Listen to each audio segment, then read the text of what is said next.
கடலூரில் கொட்டி தீர்த்த கனமழையால் நானமேடு கிராமத்தை வெள்ள நீர் சூழ்ந்து உள்ளது.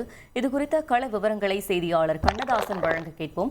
கண்ணதாசன், வணக்கம். அப்பகுதியில் இருக்கும் மக்களின் நிலை தற்போது எப்படி இருக்கிறது? அவர்களுக்கு நிவாரணப் பொருட்கள் கிடைத்ததா? கள விவரங்கள். காற்றழுத்த தாழ்வு மண்டலம் தற்போது பெஞ்சல் புயலாக கரையை கடந்து வந்த நிலையில் நம்ம இருக்கிற இடம் பார்த்தீங்கன்னாக்கா கடலூர் அருகே நானமேடு பகுதியில் இருக்கிறோம். இந்த பகுதிக்கு பார்த்தீங்கன்னாக்கா இந்த கிராம பகுதிகளில் செல்ல முடியாத சூழ்நிலை ஏற்பட்டிருக்குது. குறிப்பாக சாலைகளில் வந்துட்டு மழை நீர் வெள்ளம் போல் பெருக்கெடுத்து ஓடுகிறது. அதே போல் பார்த்தோம்னாக்கா இந்த சாலையில் நடுப்பகுதியில் மரம் வேரோடு சாய்ந்து உள்ளது. இதனால் இந்த பகுதி மக்கள் அந்த கிராமத்திற்குள்ள செல்ல முடியாத ஒரு சூழ்நிலை ஏற்பட்டுள்ளது. இந்த பகுதி மக்கள் இருக்காங்க, அவங்ககிட்டே கேட்போம். சார் வணக்கம், இங்கே எவ்வளோ நேரமாக மழை பெய்யுது? புயல் கரையை கடந்துச்சுன்னு சொல்கிறாங்க. சார் நேற்று 10 மணிலேருந்தே மழை இருக்கு. 10 மணிலேருந்தே இருக்கு. ஏன் எப்படி சொல்றதுன்னு தெரியல, ஒன்றும் நிற்கல, கடுமையாக இருக்கு.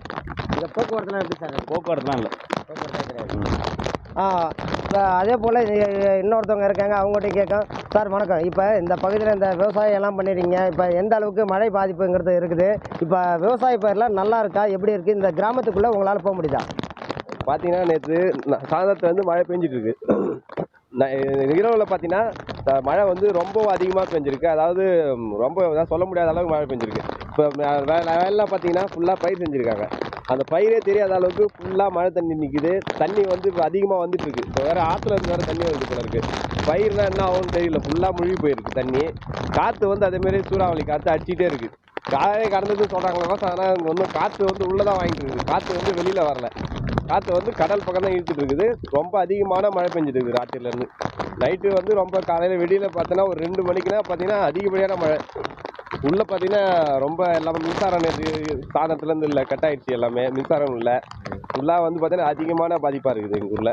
முக்கியமாக பார்த்தீங்கன்னா விவசாய நிலங்கள் எல்லாம் முழுசாக பாதிச்சிருச்சு.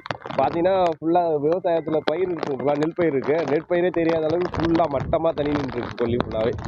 அந்த அளவுக்கு பாதிப்பு இருக்குது. எவ்வளோ ஏக்கர் சார்? இங்கே பார்த்தீங்கன்னா ஒரு 200 ஏக்கருக்கு மேலே நெல் பயிர் செஞ்சுருக்காங்க. ஃபுல்லாகவே 200 ஏக்கருக்கு மேலே இருக்கும். எல்லாமே பாதிச்சிருக்கு. ஃபுல்லாகவே அதிகப்படியான பாதிப்பு இருக்குது. இதை வந்து அரசாங்கம் வந்து கருத்தில் கொண்டு நிவாரணம் வழங்கணும் கண்டிப்பாக. இப்போ இந்த கிராமத்திற்கு உள்ளே போக முடியுதா உங்களால்? கிராமத்துள்ள இப்போ பார்த்தீங்கன்னா தண்ணி ஏறிட்டு இருக்கு. அது மரம் வந்துடுச்சு, அதை வெட்டுற பணி செஞ்சுட்டு இருக்காங்க. வந்து பஞ்சாயத்துல செஞ்சுட்டு இருக்காங்க. மரம் வெட்டுறதுக்கான பணியை செஞ்சுட்டு இருக்காங்க. தண்ணி இப்போ ஏறிட்டே இருக்கு. அந்த பக்கத்துக்கு தான் போகிறது கொஞ்சம் சிரமமான இதாக இருக்குது. தண்ணி வடியாதுக்கு என்ன சார் காரணம்? தண்ணி பார்த்தீங்கன்னா கடல் வாங்கலை, முகத்தாரம் ஓடிட்டு தான் இருக்குது, கடல் வாங்கலை. இப்போ அமாவாசையில் பார்த்தீங்கன்னா கடல் எப்பவுமே துறப்பில் இருக்கும், அதனால் தண்ணி வாங்காமல் இருக்குது. அது கொஞ்சம் டைம் எடுத்து தான் வாங்குவோம். இங்கே எவ்வளோ ஏக்கர் பயிர் சார்? அதான் 200 ஏக்கருக்கு மேலே இருக்கும் பயிர். இந்த ஃபுல்லாக நெற்பயிர் எல்லாம். இந்த பக்கம் பார்த்தீங்கன்னா இப்போ மலாட்டை வேறு பயிர் செஞ்சுருக்காங்க. அந்த மலாட்டையும் வந்து ஃபுல்லாக வீணாகிட்டு இருக்கும். புதுசாக இப்போ தான் போட்டாங்க. போட்டதுலேருந்து மழை பெஞ்சிட்டு இருக்கு. ரொம்ப அதிகமான பாதிப்பு இருக்குது விவசாயத்தில். ஆமாம், நானமேடு பஞ்சாயத்து. இது நானமேடு பஞ்சாயத்து, கடலூர் மாவட்டம். இப்போ தற்போது பார்த்தோம்னாக்கா இந்த நானல்மேடு பஞ்சாயத்து பகுதி, அதாவது கிராம பகுதியில் இந்த மழை நீரானது பெருக்கெடுத்து ஓடும் காட்சியை பார்க்க முடிகிறது. குறிப்பாக அவர்கள் சொன்னது போல் இந்த பகுதியில் வந்து தொடர்ந்து மழை நீர் என்பது அதிகரித்து வருவதனால பயிர்கள் அனைத்துமே மூழ்கி உள்ளதாக வேதனை தெரிவிக்கிறாங்க. அதே போல் பார்த்தோன்னா இந்த கிராமத்திற்குள்ளே செல்லக்கூடிய வழியில் பார்த்தீங்கன்னாக்கா பெரிய மரம் ஒன்று வேரோடு சாய்ந்து உள்ளது. இதனால் இந்த கிராமத்திற்குள்ளே செல்ல முடியாத ஒரு சூழ்நிலை ஏற்பட்டுள்ளது. எனவே தமிழக அரசு சேதமான பயிர்களுக்கும் நிவாரணம் வழங்க வேண்டும். அதே போன்று தற்போது சாய்ந்துள்ள மரங்களை அகற்ற வேண்டும் என்ற கோரிக்கையை முன்வைத்துள்ளனர்.